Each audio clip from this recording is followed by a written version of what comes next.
சென்னையிலிருந்து விவசாயம் பற்றி பேச போகிறேன். இந்திய வரலாற்றில் தமிழ்நாடு விவசாயத்தில் முக்கிய பங்கு பெற்றுள்ளது. இந்தியாவிலேயே அதிக நெல் விளையும் இடம் நம் தமிழகம்.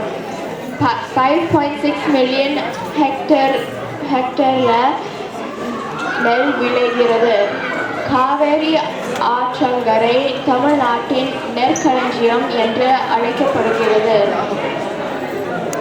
நம் நாட்டின் மொத்த பழங்கள் மற்றும் காய்கறி விளைச்சலில் 87% தமிழ்நாட்டில் தான் விளைகின்றன.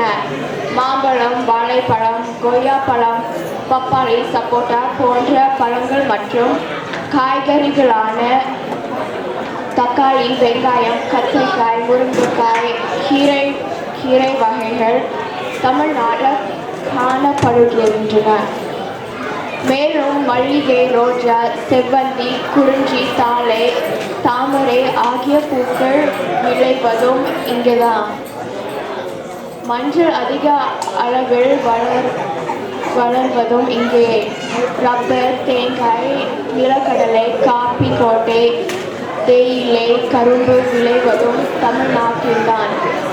எண்ணெய் வித்துகள் பயிரிடுவதில் 2ஆம் இடம் வகிக்கிறது. தமிழ்நாடு விவசாய பல்கலைக்கழகம்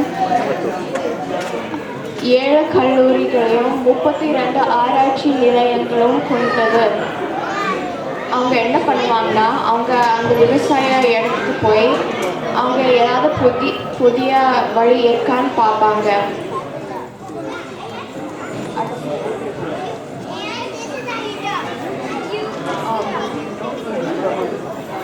இறுதியாக நாம் கொண்டாடும் இந்த பொங்கல் விழா நம்ம விவசாயிகளின் திருவிழா.